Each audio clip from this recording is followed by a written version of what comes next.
발표하겠습니다. 안녕하세요. 저희는 통신사 고객 이탈 예측 프로젝트를 진행한 블랙스마일 팀입니다.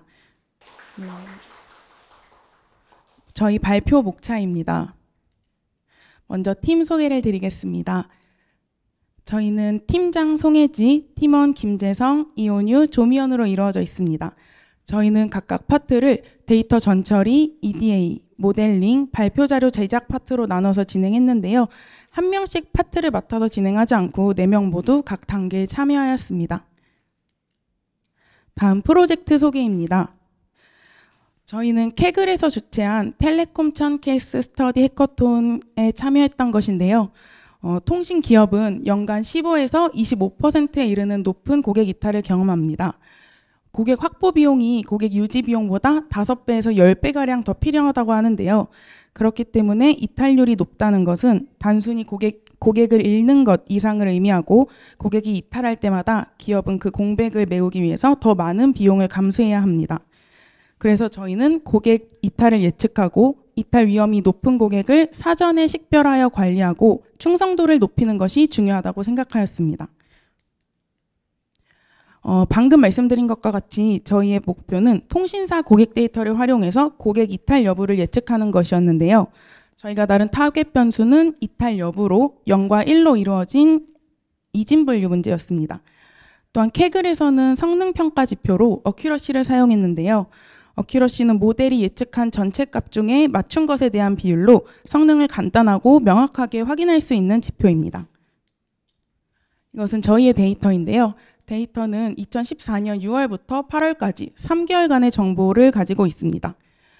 저희는 컬럼을 음성통화, 데이터, 음성통화 데이터에 포함되지 않는 기타로 나누어서 구분하였는데요. 통화에는 수신전화, 발신전화, 로밍구역에서 통화, 콜센터 전화 같은 세부 항목 컬럼들이 들어있고요. 데이터는 데이터 요금제 충전 횟수나 데이터 특별한 요금제와 같은 세부 항목이 들어있고 기타에는 고객 아이디, SNS 사용 유무에 따른 컬럼이나 가입 기간과 같은 컬럼들이 들어있습니다. 그래서 총 171개의 컬럼과 1개의 타겟 변수로 총 172개의 컬럼이 들어있는 데이터고요. 저희는 69,999개의 트레인셋을 활용해서 모델링을 진행하였고 3만 개 정도의 테스트셋을 활용하여 어큐러시 평가를 진행하였습니다. 저희 데이터는 몇몇 개의 컬럼을 제외하고는 각각의 컬럼이 6월, 7월, 8월로 구분되어서 컬럼으로 존재하는 데이터였습니다. 다음 수행 절차입니다. 저희 수행 절차와 활동 내용은 보시는 바와 같습니다. 다음 세부 분석 절차인데요. 저희 절차는 사전 기획, 데이터 전처리, EDA, 모델링, 모델 개선, 최종 제출 및 발표 준비 순서로 진행되었습니다. 다음 전처리 및 EDA 단계입니다. 저희는 데이터를 열어서 확인하고 가장 먼저 단일값을 가지는 컬럼과 결측값을 가지는 컬럼을 확인하였습니다. 단일값을 가지는 컬럼은 총 13개에 고객마다 하나씩 존재하는 고객 아이디까지 총 14개로 이루어져 있었고요. 결측값을 가지는 컬럼은 총 125개였습니다. 저희는 단일값을 가지는 컬럼은 모두 삭제하였고 데이터 분석에 영향을 미치지 않을 것 같은 고객 아이디는 모델링 단계에서만 제외해 주었습니다. 다음 결측치가 존재하는 컬럼은 저희가 드롭하지 않고 규칙을 찾아서 임의로 대체하였는데요. 125개 모두 소개드리기에는 시간이 좀 부족해서 중요한 것 같은 몇 가지만 먼저 소개드리도록 하겠습니다. 이것은 음성통화에서 수신, 발신 관련된 컬럼인데요. 이쪽이 수신 컬럼, 이쪽이 발신 컬럼이고요. 이것들을 각각 더했을 때 전체 수신 통화, 전체 발신 통화라는 컬럼이 존재했습니다. 이때 이 컬럼들의 결측치일 때 이 전체 통화는 모두 0을 기록하고 있어서 이 수신 컬럼과 발신 컬럼들의 결측치는 0으로 대체하였습니다. 다음으로는 데이터 충전 횟수 관련 컬럼입니다. 카운트 리차지 2G, 3G라는 데이터 충전 횟수 관련된 컬럼이 있었는데요. 이것은 데이터 1개월 미만짜리 요금제 충전 횟수와 1개월짜리 요금제 충전 횟수를 더한 값과 같았습니다. 데이터 충전 횟수 컬럼이 결측치이면 이 두 가지 모두 0의 값을 가지고 있어서 데이터 충전 횟수도 0으로 대체하였습니다. 다음 데이터 총 충전 횟수인데요. 이거는 방금 저희 말씀드린 2G 데이터 충전 횟수, 3G 데이터 충전 횟수를 더한 값과 같아서 같았는데 이때 이 데이터 총 충전 횟수가 결측치이면 앞에 두 개가 0을 기록하고 있어서 이 총 충전 횟수의 결측치도 0으로 대치를 하였습니다. 다음 데이터 충전 금액인데요. 데이터 최대 충전 금액, 평균 데이터 충전 금액 컬럼이 있었는데 이것은 데이터 충전 횟수가 없다면 데이터를 사용하지 않은 것이므로 이 두 개의 값도 존재할 수 없을 것이라 생각했습니다. 이때 이 두 개의 컬럼이 결측치일 때 데이터 총 충전 횟수 컬럼은 0을 가지고 있었기 때문에 이 두 개도 0으로 대체해 주었습니다. 그리고 FB 유저라는 거는 SNS 사용 유무에 따른 컬럼인데요. 저희는 데이터 총 충전 횟수와 데이터 사용량이 없다면 SNS를 할 수 없을 것이라고 가정을 했고 SNS 사용을 하지 않을 때 이 SNS 사용 유무가 결측치일 때 이 두 가지 컬럼이 모두 0을 가지고 있어서 FB 유저의 결측치 또한 0으로 대치를 해주었습니다. 다음 EDA 파트입니다. 저희가 방금 타겟 변수는 앞에서 1000 probability 이탈 여부라고 말씀드렸었는데요. 이탈률을 확인해 봤을 때 약 9대1 비율로 임발란스 데이터인 것을 확인하였습니다. 그리고 케글의 평가 지표는 어큐러시라고 말씀을 드렸었는데 이 임발란스한 데이터의 경우 모두 이탈하지 않는다라고만 예측을 해도 점수는 90점이 나올 겁니다. 그래서 저희는 어큐러시가 높을지라도 프리시전이나 리콜이 낮게 나올 가능성을 염두에 두고 모델 학습 시에 오버샘플링 적용을 고려하였습니다. 저희는 다음 그래프를 설명드리기에 앞서 저희는 이상치 처리를 따로 하지 않았기 때문에 모든 그래프를 평균이 아닌 중앙값으로 그렸다는 점 먼저 말씀드리겠습니다. 이거는 통신가입기간이라는 AON 관련 컬럼인데요. 왼쪽 그래프는 이탈 여부에 따른 통신가입기간의 중앙값을 확인한 것입니다. 회색이 이탈하지 않은 고객, 빨간색이 이탈 고객입니다. 보시면 이탈한 고객이 이탈하지 않은 고객 대비 통신가입 기간의 중앙값이 더 짧은 걸 확인할 수 있었고요. 이것을 2년 단위로 구간화해 보았는데 위의 그래프가 기간별 이탈 여부의 빈도를 그린 거고 이것은 그 안에서 이탈률을 확인해 본 것입니다. 절대적인 빈도 수는 이탈하지 않은 고객이 더 높게 나왔지만 이탈 고객이 2년 가입기간이 2년 이내인 고객에서 전체 비중의 50% 이상을 차지하는 걸 확인했고 2년 미만인 그 가입기간이 짧은 고객을 위주로 고객을 주시할 필요가 있다고 저희는 확인을 하였습니다. 이것은 ARPU라는 월별 사용자당 평균 매출 그래프입니다. 이것도 앞에서 마찬가지로 이탈 여부에 따라서 매출을 확인해 보았는데요. 이탈 고객이 월별 사용자당 평균 매출이 조금 더 적은 것을 확인하였습니다. 이것은 6, 7, 8월을 모두 3개월 동안의 모든 금액을 확인한 것이고요. 이것은 월별 6월, 7월, 8월에 따른 추이를 확인한 것인데 이탈하지 않은 고객은 거의 비슷한 추이를 보이는 것과 달리 이탈 고객은 점점 감소하는 것을 확인하였습니다. 다음은 MOU라는 통화 분수에 대한 컬럼입니다. 저희는 발신, 수신으로 나눠서 확인을 해보았는데 오른쪽이 발신 통화, 왼쪽이 수신 통화였습니다. 이탈 고객은 앞에서 마찬가지로 점점 감소하는 추세를 보였는데요.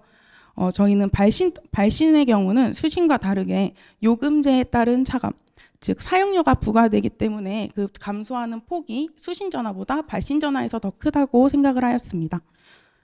또한 8월의 경우 이탈 고객은 중앙값이 모두 0으로 이탈한 고객들은 8월에 과반 이상이 음성통화를 사용하지 않은 것으로 확인되었습니다. 이것은 음성통화인데 그 중에서도 로엠이라는 로밍구역에서 진행한 통화 분수입니다. 중앙값이 앞에서와는 다르게 6, 7월에는 다 0이고 8월에서 이탈 고객에서만 그 분수를 확인할 수 있었고요. 그렇기 때문에 평균 그래프를 한번 확인해 보았습니다. 일반 음성 전화와는 다르게 로밍 구역에서 전화는 이탈한 고객에서 그 분수가 더 높았던 것을 확인할 수 있었습니다. 다음 충전 횟수에 관한 내용입니다. 미국은 우리나라와 다르게 후불요금제가 아니라 주로 선불요금제를 사용합니다. 따라서 충전을 하고 사용하는 방식이기 때문에 한 달에 여러 번 재충전을 할 수가 있는데요. 월별 충전 횟수의 중앙값을 확인해 보았을 때 이탈 고객은 점점 충전하는 횟수가 줄어드는 걸 확인할 수 있었습니다. 이 오른쪽 그래프는 이 충전 횟수를 분기 단위로 확인해 보기 위해 충전 횟수를 모두 더해 4분위로 구간화를 해본 것인데요. 충전 횟수가 점점 더 적을수록 이탈 고객의 비율이 높은 것을 확인할 수 있었습니다. 근데 이탈 횟수와는 상관없이 적게 충전하더라도 한 번에 많은 양을 충전할 수도 있는 것이기 때문에 저희는 충전 금액도 확인해 볼 필요가 있었습니다. 이것이 충전 금액인데요. 충전 금액도 앞에서 마찬가지 양상으로 점점 감소하는 추세를 보였습니다. 다만 저희는 이탈 고객의 모든 부분에서 이탈한 고객이 충전 금액 양도 더 적을 것이라고 확인했는데 저희한테 주어진 데이터의 첫 달인 6월에서는 이탈 고객의 평균이 중앙값이 조금 더 높은 것을 확인하였습니다. 이것도 마찬가지로 4분위수로 구간화해 본 것인데요. 충전 금액이 적은 그룹에서 이탈 고객의 비율이 높은 것을 확인할 수 있었습니다. 다음으로는 저희가 만든 파생 변수를 소개해 드릴 건데 이것은 앞에서 소개해 드린 두 개의 컬럼을 이용해서 1회 평균 충전 금액이라는 파생 변수를 만든 것입니다. 한 번에 어느 정도 금액의 양을 충전했는지 보일 수 있는 그래프인데요. 이탈 고객은 앞에서 마찬가지로 점점 감소하는 추세를 보였고요. 이것은 8월에서 금액 양이 아예 0으로 나와서 평균 그래프도 같이 가져와 봤습니다. 다음으로는 마지막 재충전일로부터 9월 첫째 날까지 일수를 계산해 추가한 파생 변수입니다. 이거는 음성 통화와 데이터 두 부분으로 나누어져 있는데 먼저 음성 통화를 말씀드리겠습니다. 만약에 6, 7, 8월 모두 충전을 한 번도 하지 않은 고객의 경우에는 5월 마지막 날로 계산을 하여서 추가해 주었습니다. 이탈한 고객은 충전한 지 8일이 지났다는 거고 이탈하지 않은 고객은 충전한 지 5일이 지났다는 건데요. 이것을 마지막 충전일로부터 저희가 추가해 준 날짜를 일주일, 2주 간격, 한 달 간격으로 나눠서 구간화해 보았습니다. 이때 절대적인 빈도수는 당연히 이탈하지 않은 고객이 많은데 충전한 지 오래된 그룹일수록 이탈 비율이 높은 걸 확인할 수 있었습니다. 이것은 데이터 그래프인데요. 데이터는 음성통화와는 다르게 이탈 여부에 상관없이 두 그룹 모두 중앙값이 93일로 과반의 고객이 3달 내내 데이터 충전을 하지 않은 것을 확인할 수 있었습니다. 그래서 저희는 데이터 사용 유무에 따른 컬럼을 또 추가해 보았는데요. 데이터를 사용하지 않는 그룹이 약 46,000명으로 전체의 약 66% 이상을 차지하고 있었습니다. 그래서 데이터를 사용하는 그룹은 어떨까 하여서 데이터 월별 사용량을 확인해 보았습니다. 중앙값은 당연하게도 데이터를 사용하지 않는 그룹이 66%니까 모두 0으로 나왔고요. 그래서 평균 그래프를 확인해 보았는데 이탈하는 고객은 점점 데이터를 사용하는 양이 점점 감소하는 것을 확인할 수 있었습니다. 그리고 데이터를 사용하는 그룹 내에서 SNS를 사용하는 정도는 어떻게 다를까 확인을 해보았는데요. 이것은 빈도, 오른쪽은 이탈률로 그린 그래프입니다. SNS를 하는 그룹에서 이탈률이 더 낮게 나타났고요. 따라서 만약에 데이터를 사용하는 고객이라면 SNS까지 하는 경우에 이탈할 확률이 좀 더 적다는 것을 확인할 수 있었습니다. 저희는 이 외에도 총 한 50개 정도의 파생 변수를 추가하였는데요. 이게 6, 7, 8월로 나누어져 있다는 점을 감안하면 대략 한 20개 정도의 파생 변수를 추가한 셈입니다. 이 모든 걸 소개드리기엔 시간이 조금 아까워서 좀 부족해서 저희 최종 모델의 피처 임폰터스를 확인해서 좀 중요하다고 나온 것 몇 개만 앞에서 소개드렸다는 점 말씀드리겠습니다. 다음 모델링 파트입니다. 저희는 라이트 GBM, 캡 부스트, XG 부스트, 사이클론의 랜덤 포레스트와 에이다 부스트 같은 트리 계열의 모델을 사용하였습니다. 또 결과를 설명드리기에 앞서서 저희가 표시한 베이스라인에 대해서 말씀을 드리자면 베이스라인은 스케일링이나 오버샘플링, 파생 변수 추가와 같은 작업을 진행하지 않고 원본 데이터에서 결측치만 처리하고 옵튜널을 사용해서 각각의 모델의 하이퍼 파라미터 튜닝을 적용한 결과입니다. 저희는 베이스라인 스코어와 스케일링 스코어를 비교해 봤는데요. 스케일링은 Z스코어 스케일링, 민맥스, 로버스트 스케일링을 모두 진행해 봤는데 저희 데이터에서는 로버스트 스케일링 결과가 가장 좋아서 베이스라인과 비교를 하는 데 사용하였습니다. 로버스트 스케일링을 해봤을 때는 베이스라인보다 모두 성능이 좋지 않게 나와서 저희는 스케일링을 진행하지는 않기로 결정을 하였습니다. 다음은 저희 타겟 변수가 불균형한 변수이다 보니 오버 샘플링을 진행하여 베이스라인과 비교를 해보았습니다. 하지만 스케일링과 마찬가지로 오버 샘플링을 했을 때도 성능이 전체적으로 성능이 더 나아지지 않았기 때문에 오버 샘플링도 따로 진행하지 않기로 하였습니다. 그래서 저희는 어떻게 하면 베이스라인보다 성능을 향상시킬까 고민하다가 앞에 EDA 단계에서 말씀드린 파생 변수를 추가해봤는데요. 파생 변수를 추가했을 때는 점수가 보시는 것처럼 전부 다 올라가지고 저희는 최종 저희의 데이터셋에 파생 변수를 추가하여 진행을 하기로 결정하였습니다. 지금 보시는 표는 저희의 결과를 하나의 표로 정리한 것인데요. 보시면 XG 부스트와 캡 부스트가 모델이 2개씩 사용된 것을 확인하실 수 있습니다. 저희는 모델끼리의 각 맥스 뎁스를 다르게 설정해서 모델 깊이가 얕은 모델, 깊은 모델로 나눴고 결과적으로 상호작용이 되지 않을까 기대를 하면서 같은 모델끼리 2번씩 사용을 해주었습니다. 근데 여전히 저희 해커톤에서 저희 목표인 0.946 이상을 기록하지 못했는데요. 그래서 저희는 단일 모델에서는 성능을 더 올리는데 한계가 있다고 판단을 해서 앙상블을 진행하였습니다. 저희는 앙상블에서는 스태킹과 보팅을 사용하였고 보팅에서도 소프트 보팅과 하드 보팅을 모두 사용해 총 3가지 방법을 사용하였습니다. 이 각 방법마다 모델 조합을 굉장히 다양하게 여러 번 진행을 해보았는데요. 성능이 가장 잘 나왔던 한 가지씩 조합을 한 가지씩 소개드리도록 하겠습니다. 먼저 스태킹에서는 라이트GBM, XGBoost1, CapBoost1, 2를 총 4가지 모델을 사용하였고요. 저희의 1차적인 스코어인 0.94620을 돌파하였습니다. 다음으로 소프트 보팅에서는 라이트GBM, XGBoost2, CapBoost1에 랜덤 포레스트와 에이다 부스트를 추가하여 사용해봤는데요. 방금 스태킹 점수보다 조금 더 높은 0.94680 점수가 나왔습니다. 일반적으로는 하드 보팅보다는 소프트 보팅의 성능이 조금 더 좋다고 알려져 있는데요. 저희 데이터셋에서는 하드 보팅이 조금 더 높은 스코어를 기록했습니다. 소프트 보팅과 사용된 모델의 수와 종류는 모두 같은데요. 점수는 0.94683을 기록하였습니다. 마지막 결론입니다. 저희는 소개한 것과 같이 0.94683 점수를 기록하면서 캐글 리더보드 2등의 성적을 거두었습니다. 저희가 프로젝트를 진행하면서 느낀 점 중 배운 점 위주로 말씀드리겠습니다.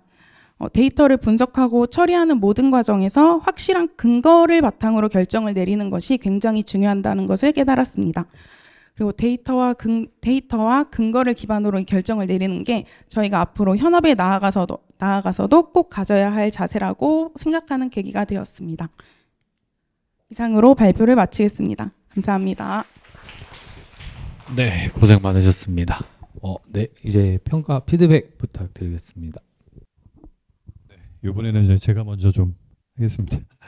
일단 뭐 고생을 하셨고요. 그리고 이게 어떻게 보면 오픈 데이터 셋으로 작업을 하셨죠. 근데 이게 사실 이런 발표회 같은 거를 할 때 오픈 데이터 셋을 사용을 한다는 게 되게 장단점이 되게 있는 것 같아요. 근데 이게 실제 어떤 작업을 하실 때는 충분한 샘플 수가 있는 데이터로 뭐 여러 가지 이제 테스트도 해보면서 전처리도 해보면서 이렇게 작업을 한다는 거에 대해서는 학습 측면에서는 되게 좋다라고 생각을 하는데, 이런 이제 발표회에서 보면은 이제 많이 오픈되다 보니까 정보가 또 많고요. 그러다 보니까 심사를 받을 때는 보통은 이게 안 좋게 평가하시는 분들이 더 많은 것 같아요. 저도 이제 많이 멘토링도 해보고 저도 심사도 가고 하지만 이렇게 오픈 데이터셋을 사용하는 거에 그런 장단이 있는 것 같습니다. 근데 일단은 지금도 한 172개 칼럼이 들어가 있는, 또 충분한 모수죠. 뭐 트레인 세트가 한 7만 개, 테스트가 3만 개 정도 되니까, 그죠? 충분한 데이터 개수를 가지고 작업을 하셨어요. 근데 일단은 172개 칼럼을 다 이해를 하시고 작업을 하셨는지가 좀 궁금한 것 같아요. 처음으로. 이게 의미들을 다 이해를 하고 그다음에 이제 변수 분석을 하셨는지, 그게 좀 궁금한 것 같습니다.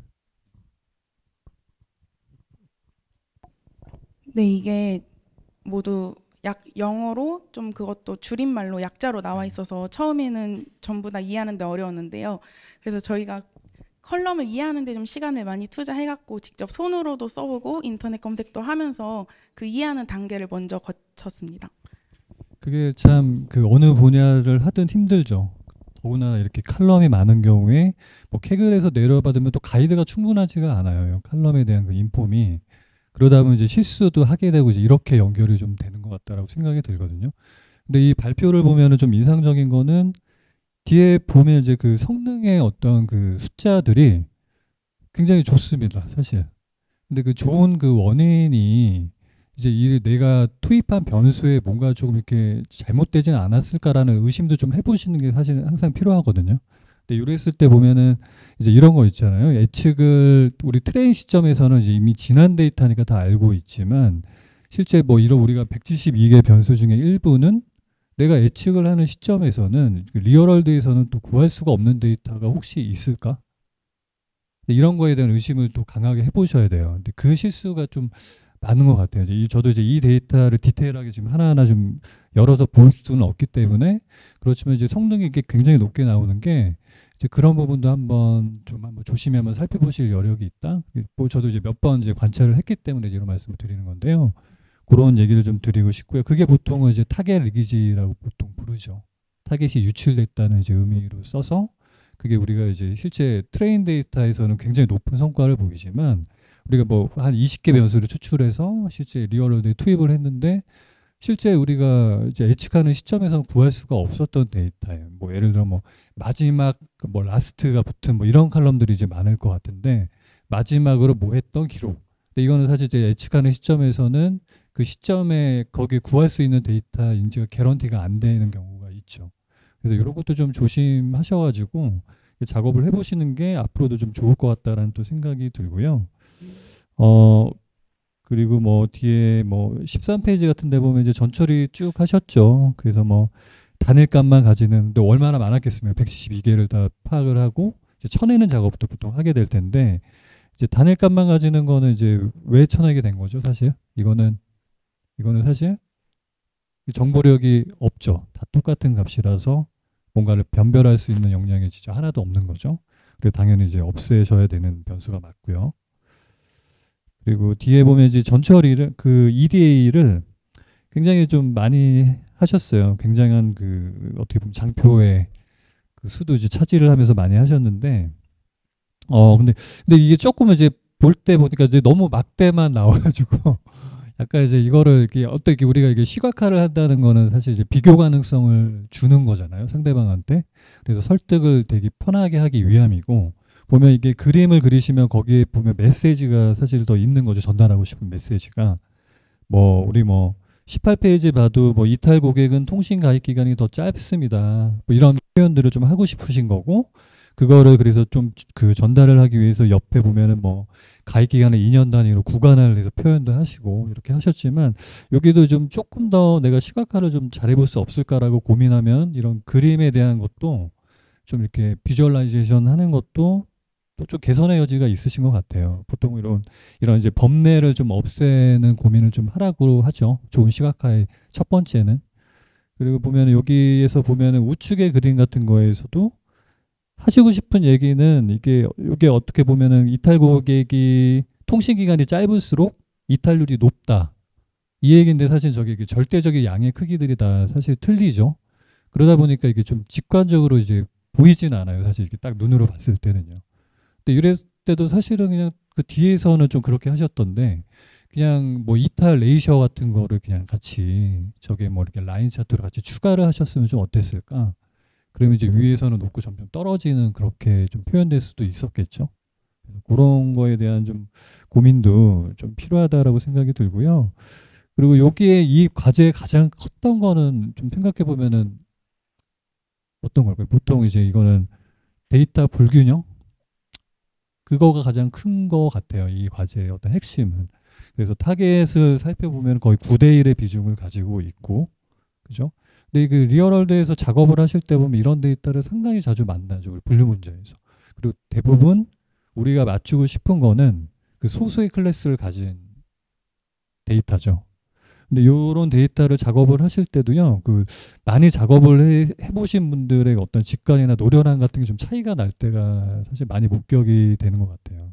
근데 이것도 보면 데이터가 이렇게 불균형한 상태대로 작업을 하면은 어떻게 될까? 일단 거기에서 일단 출발을 해야 되는 것 같거든요. 그래서 이렇게 불균형 상태의 데이터를 가지고 실제 작업을 그냥 하면 어떤 현상이 있는지를 내가 명확히 이해를 하고 있어야 되죠. 어떻게 될까요? 한번 대답을 한번 해봐 주실 수가 있으실까요? 혹시 이렇게 불균형인 상태로 그냥 우리 모델링을 했을 때 이제 어떻게 될까요? 네.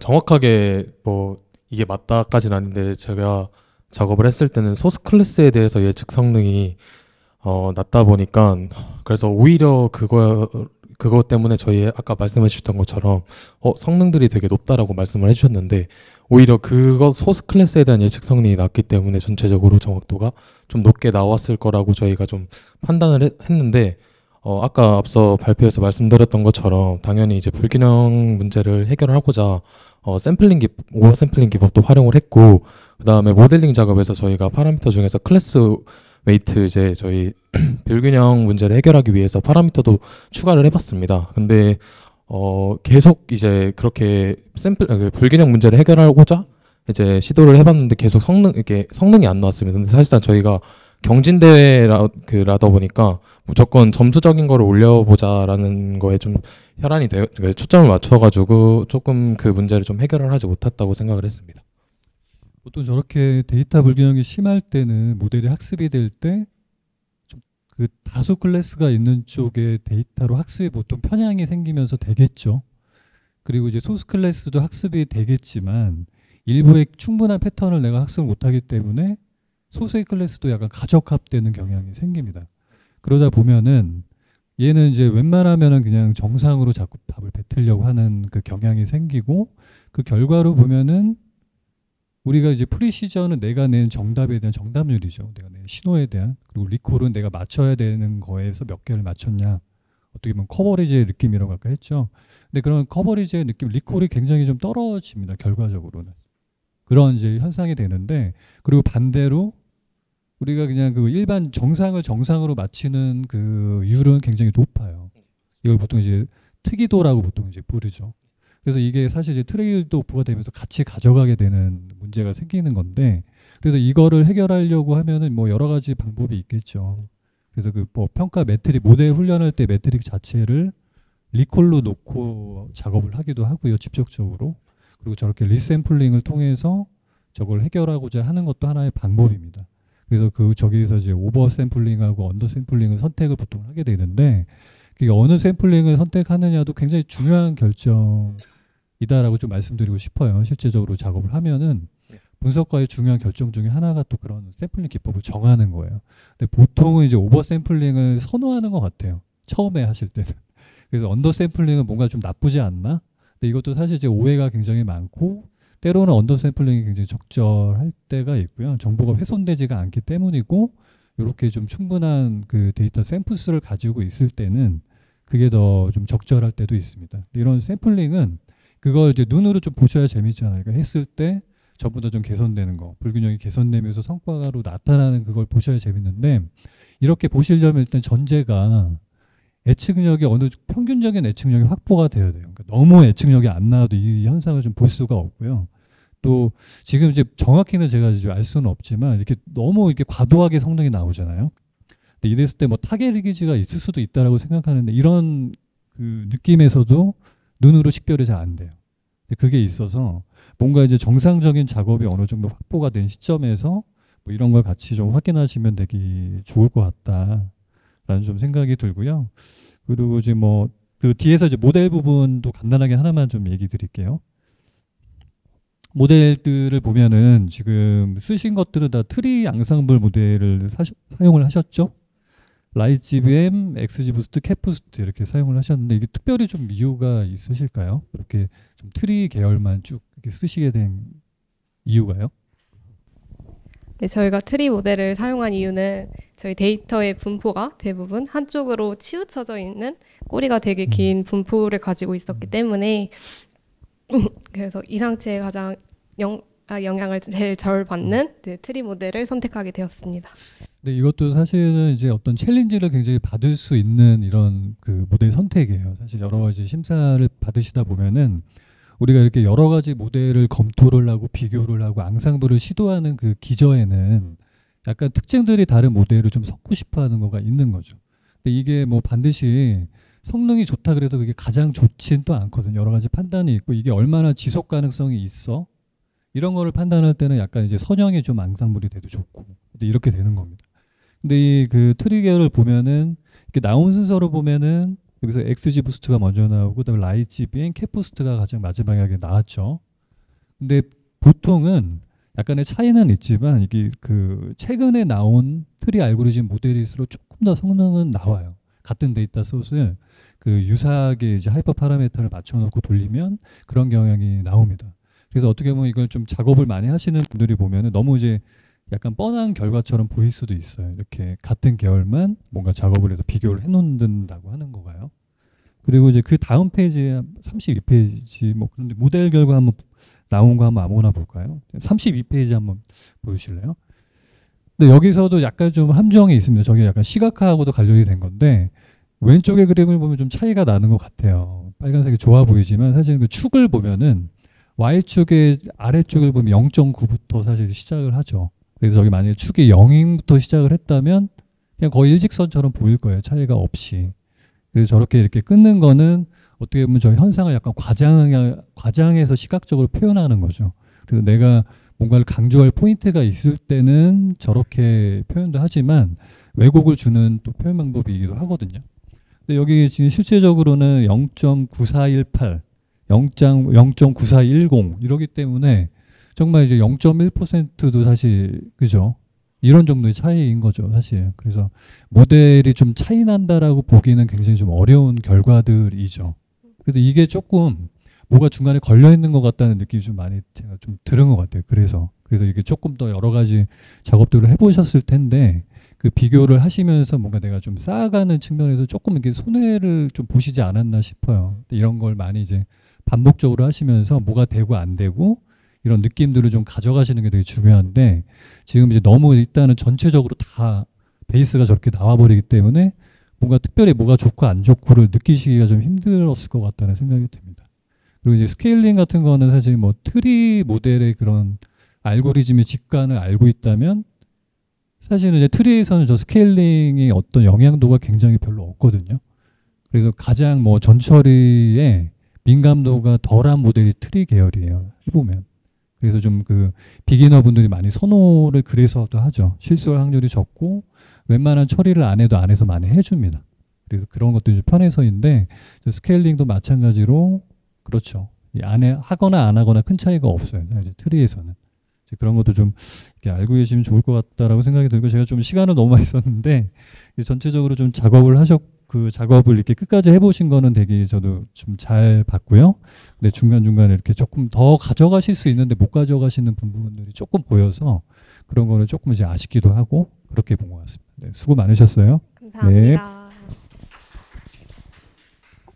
사실 박병성님은 제가 알고 있는 현존하는 가장 유능한 데이터 사이언티스트이기 때문에 제가 옆에서 이런 심사평을 듣는 것만 해도 기호강이 아닌가 하는 생각을 하고 있습니다. 저는 그래서 이제 11페이지만 잠깐 보고 저는 간단하게 넘어가려고 하고 있거든요. 11페이지 잠깐 보시면 일단 제가 계속 발표를 보면서 왜 이렇게 됐을까라고 생각을 해봤어요. 근데 일단 목적 자체가 경진대회에 있다는 포커스가 어떻게 보면 이런 데이터 분석을 이렇게 결이 이렇게 흐를 수밖에 없게끔 갔구나라는 생각이 첫 번째 들었고 그러다 보니까 이제 데이터가 172개의 컬럼을 가지고 왔는데 의미를 정확하게 이해하지 못한 상태에서 임밸런스 부분에 대한 오버샘플링이 시작이 된 거고 오버샘플링에 대한 목적 자체는 어떻게 보면은 이제 어큐러시를 올리기 위한 목적으로 가게 된 거고 그리고 파생 변수를 막 무작위하게 많이 생성했지만 얘도 마찬가지로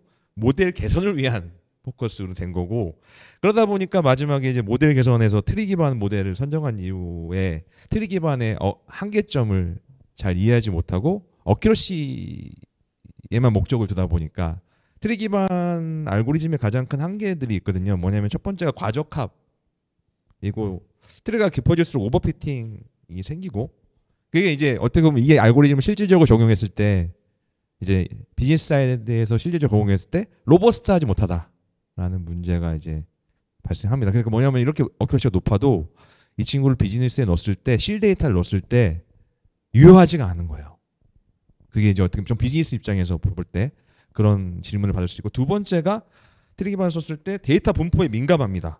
그러니까 불균형한 데이터 세트가 있으면 특정 클래스에 바이어스된 모델이 생성될 수밖에 없어요.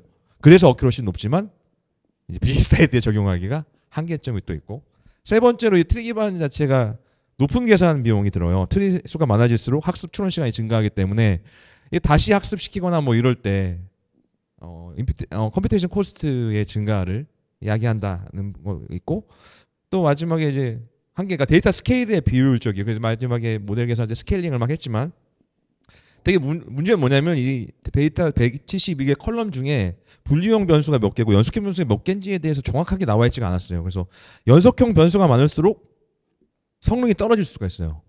그리고 분류 경계가 복잡하고 정확도가 떨어질 수가 있어. 근데 내가 볼 때 이런 거를 내가 볼 때 제가 생각에, 개인적인 생각에 어큐러시를 올리려다 보니까 연속형 변수를 없애고 명목형 변수 위주로 갔을 것 같고, 그런 식의 포커스를 맞춰서 성능을 올리는 데 집중하지 않았나. 근데 이제 제가 이렇게 이해할 수 있었던 거는 앞에 이제 박변선 님의 그 심사평을 기준으로 제가 이 인사이트를 얻은 거죠. 왜냐면 그래서 항상 좀 감사하게 생각하고 있고요. 그래서 같이 있는 걸 전 좋아하고. 그래서 이렇게 진단 내릴 수가 있겠다라는 생각이 들어요. 근데 여기서 가장 큰 의미가 있는 건 그래도 어떻게 보면 경진대회 목적에 부합해서 어떻게 보면 하나의 프로세스를 완수했고 거기에서 이제 2등이라는 괄목할 만한 성과를 가져갔다는 부분에 대해서는 여러분들이 어떻게 보면 이걸 경험하고 있지 않은 상태에서 그런 챌린지에 도전하고 의미 있는 성과를 냈다는 부분에 대해서는 저는 정말 감동스럽게 생각하고 있습니다. 네, 그래서 그 부분에 대해서는 왜냐하면 저희는 이런 역할이에요. 여러분은 여러분의 역할이고 저희는 저희 역할을 하는 거지. 그러니까 여러분 잘 되게 하기 위해서 저희가 이런 말씀을 드리는 거예요. 왜냐하면 이런 질문들을 할 때 분명히 할 거 왜 트리기반 모델 썼어? 왜 이렇게 했어? 이럴 때 제가 저나 박변선님이 했던 심사평을 기준으로 앤서를 만들어갈 수가 있는 거잖아요, 여러분들이. 그러면 거기에 대해서 해명이 되고 거기에 대해서 신뢰감을 줄 수가 있고, 그러면 여러분들이 합격이 되는 거거든. 여러분의 합격을 위해서 저희가 이렇게 지금 얘기를 하는 거기 때문에. 그래서 너무 잘 들었고 너무 감사합니다. 이만 마치도록 하겠습니다. 감사합니다.